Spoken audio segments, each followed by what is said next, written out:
All right, just to elaborate a little bit, let's see if I can put this up here. Oh, until it stays up here and sees me, and you know everything is all good. Sorry about the camera shit. Oh my god, is this gonna work? Kind of works. It's not bad. You can't see my hair. That's not really a big deal. I can lay back a little bit. Look at this, right in the glasses holder. I don't need my glasses, anyways. No, I don't like this. Fuck it. Okay, so, to elaborate just quickly on what I was saying, first of all, words have always been used to manifest things and all that. So the way I worded that was just not completely accurate. But before, it probably depends on the person, but there's always been spells, always been chants, always been whatever. And you know, we read about stories about witches and other ages and whatever. Some of them could have been speaking a version of the English we're speaking today, but not exactly the same. The way to get words in your subconscious mind, the best way is through affirmations, over and over and over, repetition, the father of learning. Like I said, how do you learn anything in school? Well, you do it over and over again. How do you learn a new job? Well, you have a training period by doing the same thing, learning from different people, and eventually it gets into your habitual habit mind, and your conscious impresses it upon that mind. And then you get learning it. Well, this is no different. Witchcraft is simply taking spirituality, taking the reins of your life, instead of just saying, no, you can learn how to do jobs, but you can't learn how to become a millionaire if you're supposed to be poor. And God gets to choose that, not you. And witchcraft and magic says, that's not true. The same way you can learn a language is the same way you can learn how to change your reality. You just gotta do something over and over and over again to get it in there. That's the affirmation way. Now, the way magic, using words, writing it down, like I said, Jordan Peterson, he doesn't talk about magical things, but he's got a self-authoring program that he uses, and in every case, from every college or university he used it at, especially men, but even the women that used it, they would write down what they don't want to happen, what's the worst case scenario, what's the best case scenario, and all the men that were failing have improved, and every single one of them didn't leave school, get kicked out of school. All the rates went up, all their grades went up, and you know, they almost all achieved one or all of the goals they set down there. You know, they weren't super uber like I want the whole fucking world, but they set realistic goals, wrote it down, and those things came into fruition. And say what you want about it, but I know there's power in writing, because the first way I manifested my 10 grand was simply by writing everything down that I wanted in a book, and then I recorded it on a recorder, and I listened to shit over and over and over again, and then, you know, it ended up happening. But those are the main two things I did. This is before candles, this is before ritual, before all that. I would visualize, but I wasn't really good at the visualizing, or I wasn't really sure how I should visualize such things at that time. But anyways, the negative things I was saying at the end of the last video was in reference to, you know, 5 minus negative 5 equals positive 10. Those two negatives cancel each other out. It's like if you were to put that into grammar instead of math. I don't not want that girl. Well, what does that mean? I don't want that girl to you in your conscious mind would mean you don't want her. I do not want that girl would mean you also don't want that girl. But I don't not want that girl. Those two negatives now bring it back to its original positive. They cancel each other out. Okay, but when you're using your subconscious mind, you got to really think about it, not in the math way, how that negative sentence is, because for some reason or another, and you know, I've explained this in various ways, so I'm not going to really explain it in too much depth. I'll just tell you a little bit maybe how it works or whatever, but it's not the focus of this video. But and when you're making something and you're saying, I don't want to be addicted to amphetamines or cocaine or opiates anymore, let's say was your statement of intent, or I don't want coronavirus. Well, all your mind is getting is I want coronavirus, because for some reason you can say harm-free, you can say banish, you can say reject, you can say deny even, but when it comes to none, don't, not, isn't, all these things, they're like negative action, meaning it's not an action at all. And for some reason, when it comes to words, it has to be all affirmative, positive, going to impress on the negative mind. So when you have a negative going into your negative mind, well, then it goes back to it's positive, as how I would use it in that whole math equation sense. Trying to put a negative word in there into your negative mind is not going to work. And if you use the two negatives, it'll become the positive, but you might as well just say it the positive way anyways. So the point of all that is just to don't use that speech. But words, this is the whole point of sigils, having your statement of intent, taking all the consonants and discarding the vowels, because the vowels can be interchanged. It doesn't really matter. At the end of the day, I think if you use the vowels, it would still work. It was just that rule might have been added in there for God knows what reason, but consonants are older than the vowels, and the vowels don't really, the vowels in the word make the pitch, the sound, the music's part of it. The consonants are just like grunts, and the vowels are the seven notes of the music. D, E, F, G, A, B.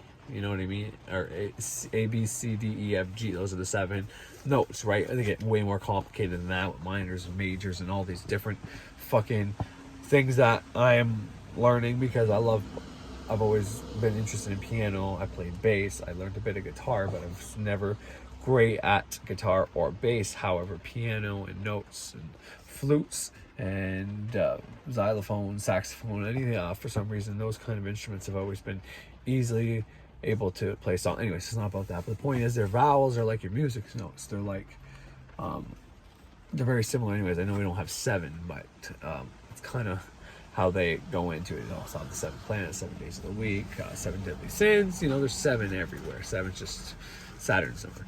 Well, anyways, but the point of that with a sigil was to not use the word. You turn the word into a symbol.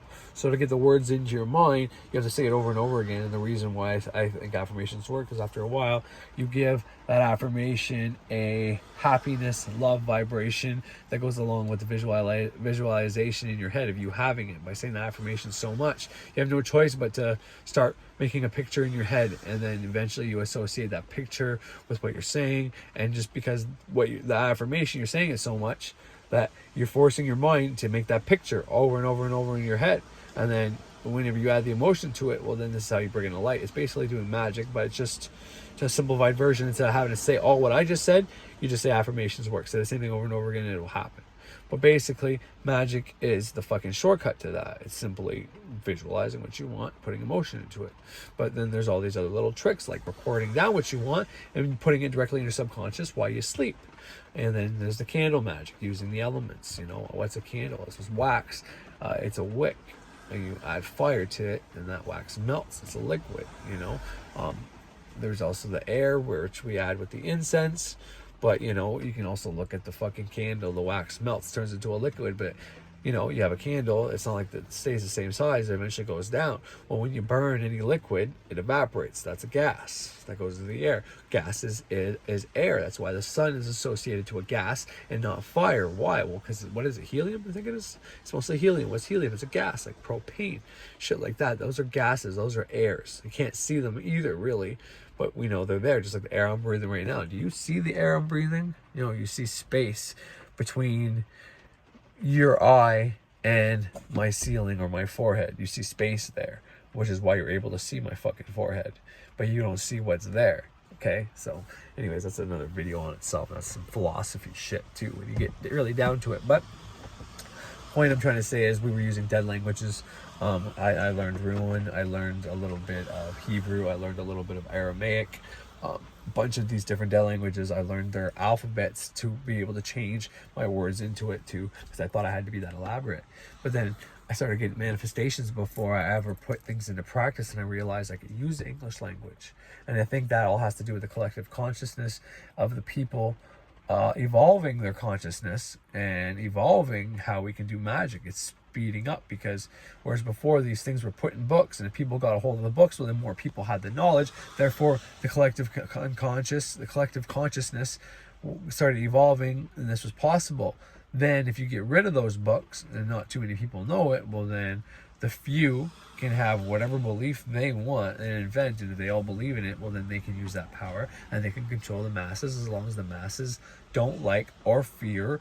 Because if they fear that power, like Christianity fears witchcraft because it's of the devil, well, they're putting fear energy into it, and energy is just energy. Does that mean because I practice my version of witchcraft and I wear a pentagram and I have a tree here as well on here, it's not really a chimaruda or anything like that, but still it has significance to me. And especially with 5G, can't getting through trees, well, this protects me. But does that mean I'm evil? Because no, I'm just using all that energy people are putting into witchcraft. When I call myself a witch who practices witchcraft, or a ceremonial magician, I like using both because I get the double dose of energy that's been put into those, whether it's good or bad. I get it all. I can use it all. I know how to transform it and put it into practice, and maybe that's why my shit works out. Who knows? Point is, though, if they think about it, if there's a small group of people practicing witchcraft, but they tell everybody that witchcraft is bad, not to do it, so they can't change their life, and at the same time they're using their fear to propel their powers and give them energy. The more they teach kids about devil and people that have powers or use it is from the devil, this, that, and the other thing, well, that makes them have more energy to use. And I say, so be it, use the fucking energy to put it there. But nowadays that's evolving, so the people that were using that, there's not as much people putting any more fear into it. People are actually using it to their own benefit, and it's changing. And they can still use that power to try to control us if they want. But the problem is, there's so much of us out here now that are claiming it, saying it's not evil and shit like that. So they don't have the right formula to use it anymore. And maybe they don't want to use the way we're using it. Maybe they don't know how. Maybe they're not able to. I don't know. But because we are evolving the collective consciousness now, we can use words. We can simply sometimes speak things into existence, but you have to do it the right way. And using negative languages like don't does not work. When I tell my baby don't hit, she doesn't know what I mean. All she hears is hit.